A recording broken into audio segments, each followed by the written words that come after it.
Season 5, Episode 27 of Brackets, Bubbles, and Fit Steelers. I am Sam Fetterman. Jonathan Litzkin is MIA on this Thursday night, but Edison Palumbi is here with me to talk about some shocking news that entered the college basketball world this afternoon. You can go check it out, Brackets, Bubbles, and FitSteelers.com. We have a brief newser up.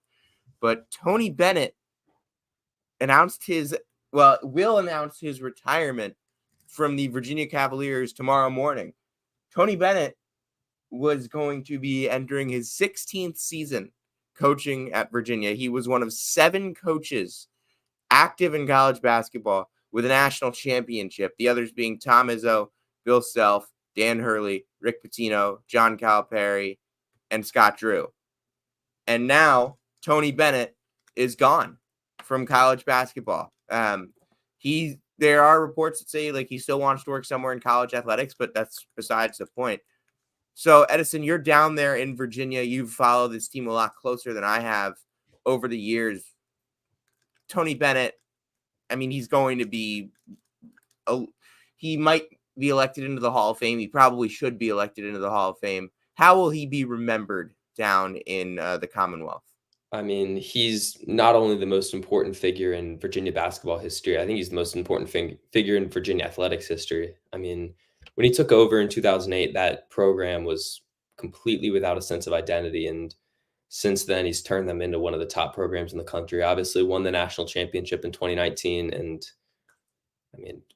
never could have imagined how well he's done in that job.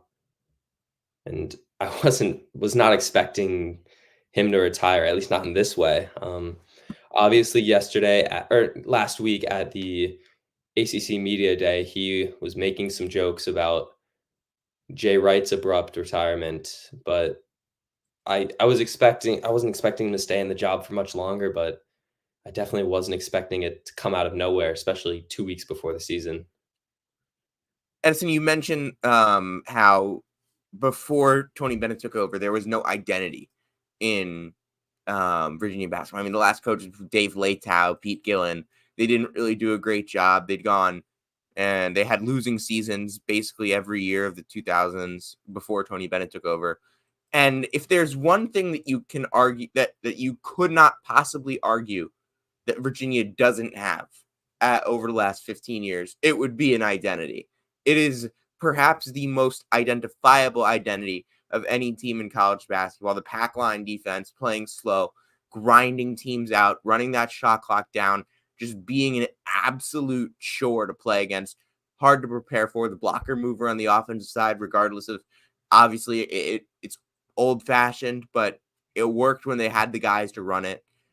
Just as an X's and O's coach, Tony Bennett, one of the best to ever do it. Absolutely. As you mentioned, the offense, some people have their complaints with it, and I think he definitely did need to modernize it in recent years. It worked in 2019 when he had the guy Jerome Hunter. It worked when he had Malcolm Brogdon, London Prentice, Justin Anderson, Joe Harris. But when he didn't have those guys, like last year, we saw a lot of offensive struggles. And I think the loss in the first 4 last year, when they went over an hour in real time without scoring at one point, I think that was definitely going to be I thought it was going to be a wake-up call, and he was going to modernize the offense, at least to an extent, going into this year. But, we'll never get a chance to see that. Well, yeah, a lot of the discourse coming out of Virginia has been, we're going to play faster. Yeah. Did you buy that before this, and do you buy that at all now? I don't think there was any way they were going to be as slow as they were last year.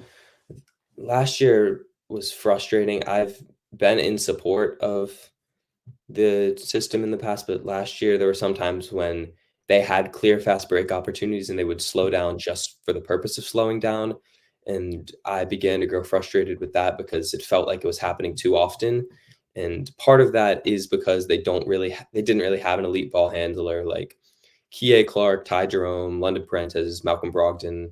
Those guys could run those fast breaks, but as good as Reese Beekman was, He's not as good of a ball handler, not as good of a facilitator as those guys.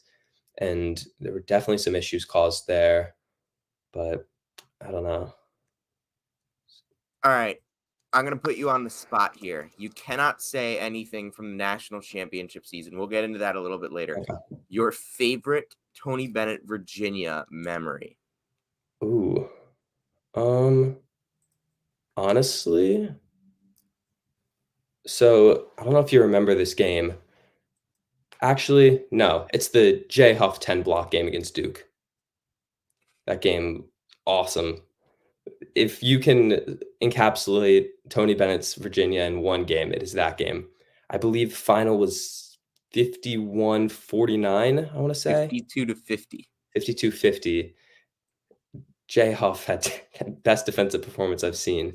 Another game I was thinking about was the game in Chapel Hill when Walden Tensai hit that game winner. That game was, I couldn't believe we won that game. But yeah, I think it's definitely especially because where we were at that point, that Duke game felt like we had to win, and somehow we did. I'm gonna take it. I'm gonna take it back all the way to 2014 and that ACC tournament run, when it really felt like Virginia basketball arrived on the scene. Like they had some big wins that year. SMU, they won at Florida State. They swept Florida State. They won at Pitt. They beat a good Syracuse team by a lot. They beat Maryland when Maryland was still in the ACC, and that was a huge rivalry. But they lost to, like, North Carolina wasn't quite great that year. They didn't go on the road there. They didn't go, and then when they went on the road, they lost to Duke, and they got blown out by Tennessee.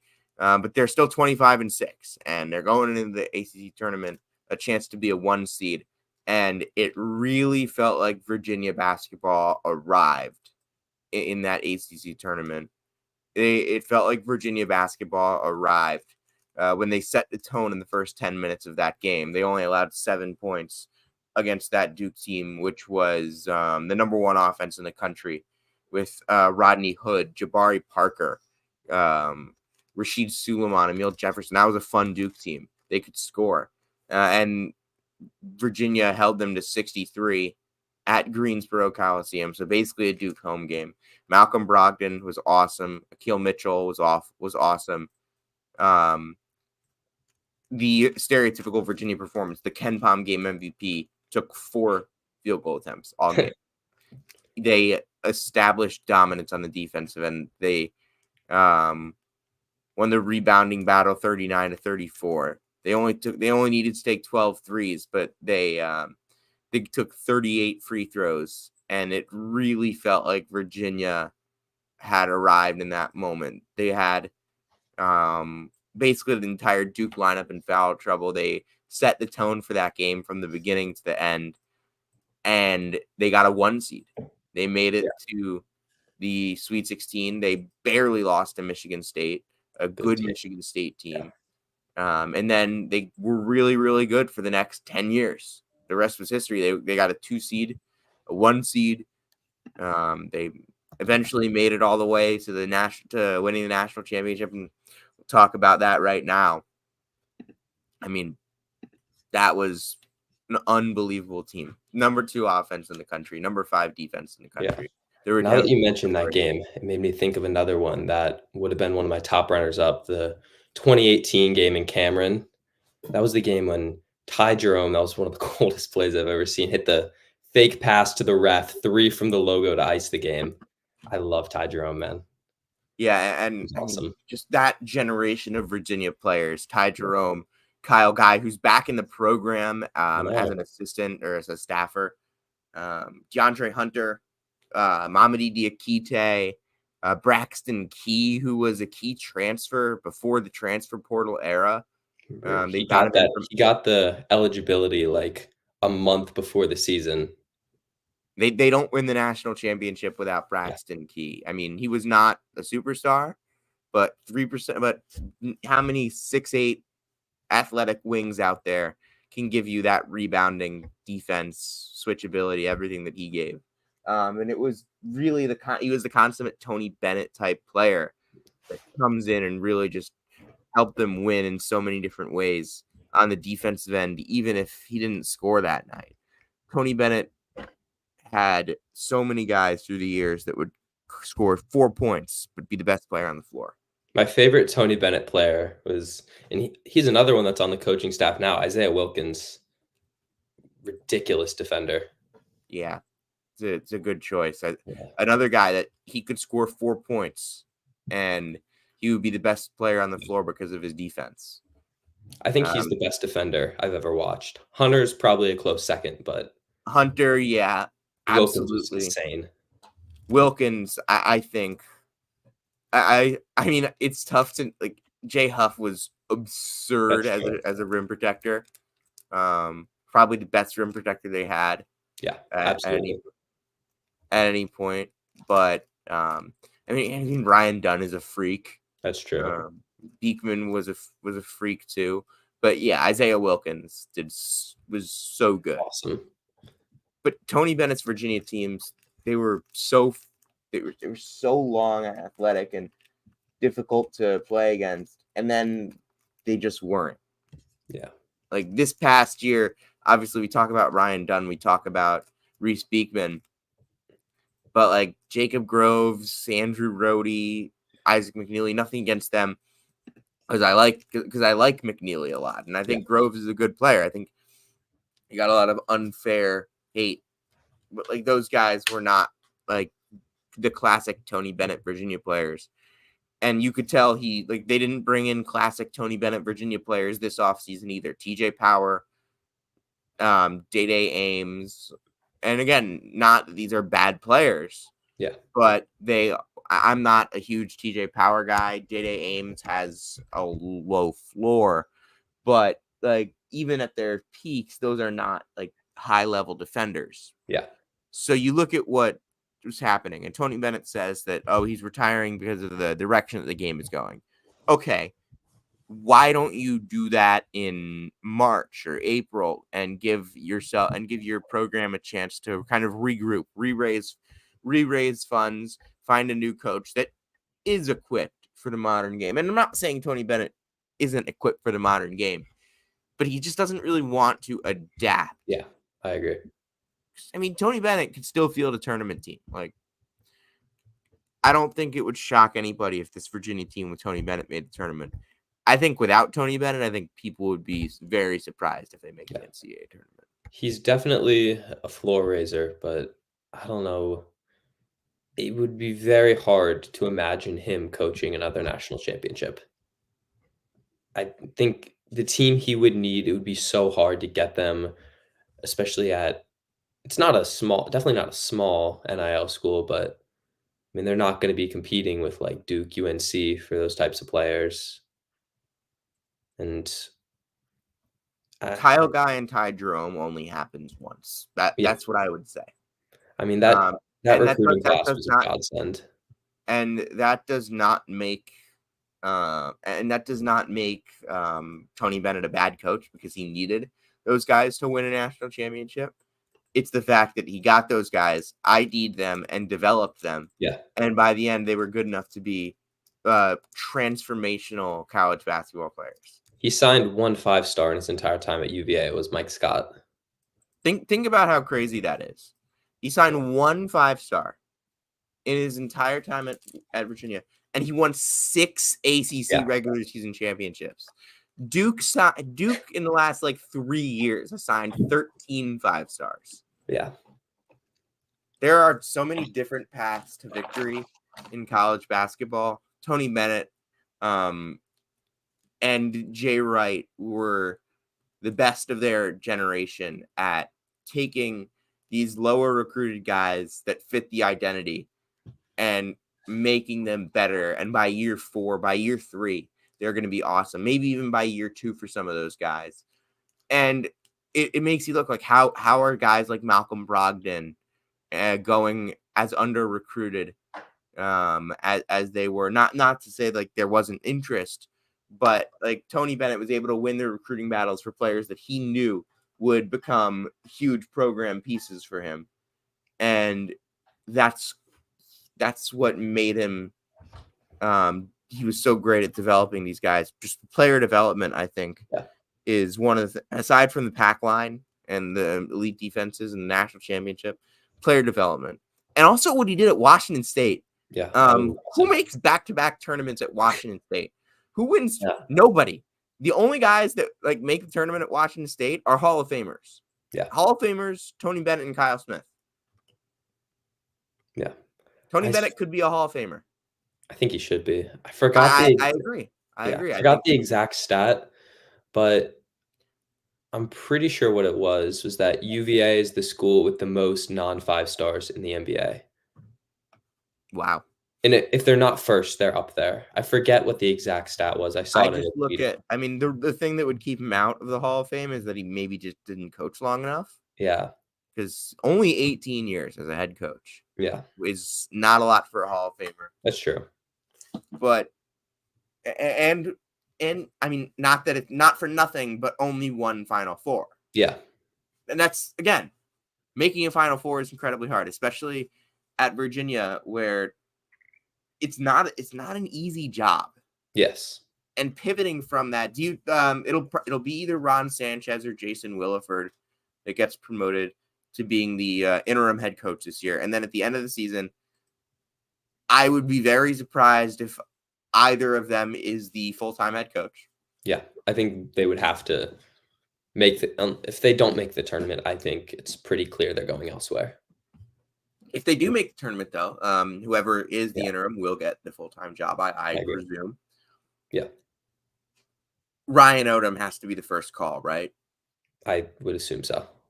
And that would be an ironic twist. Yeah. I said this to you earlier, but it feels like everything we do for the rest of eternity will somehow connect back to UMBC. Who else do you think would get a call? I don't know. See, I'm very curious how they approach this because I think there is a world, and I don't think this would be a good thing, that they try to get someone very similar to Bennett. And who is out there that's very similar to Bennett? There's no one exactly like him, really, but I don't know.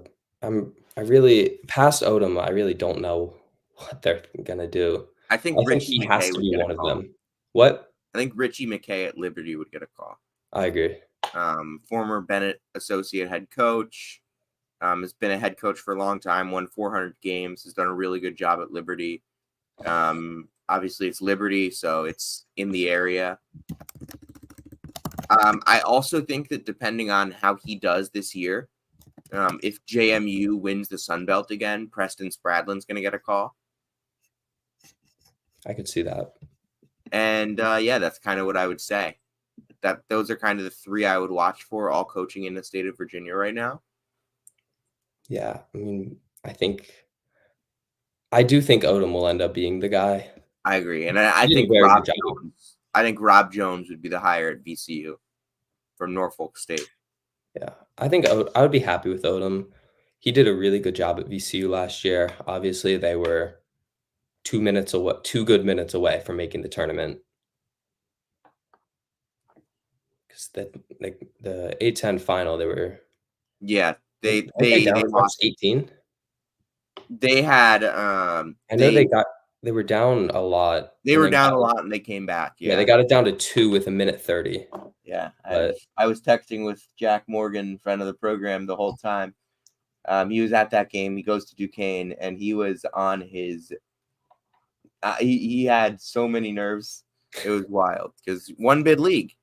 Duquesne hadn't been to the tournament in 40 years. Anyway, this is a Virginia podcast, not a Duquesne one.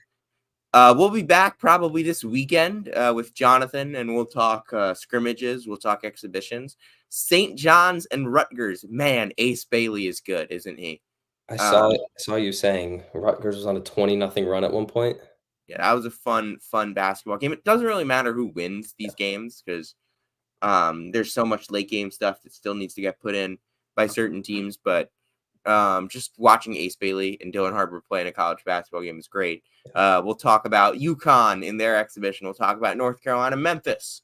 We'll talk about Charlotte, Georgia. That's this weekend. We'll have plenty to talk about in college basketball before the Christmas Eve special, Sunday, November 3rd, which is our big 4-hour game, which is our big 4-hour show the night before the season. Edison, thank you so much for joining us on Brackets, Bubbles, and Bid Stealers. If you came to hear about Tyler Self and where he's working, you came to the right place. If you came to hear about Isaiah Wilkins scoring 4 points and being the best player on the floor, you came to the right place. And if you came to hear about the latest happenings with Caleb Grill, you came to the right place. This is season 5, episode 27 of Brackets, Bubbles, and Bid Stealers, as David Fry made Edison's day even worse. Thank you for joining us. Thank you.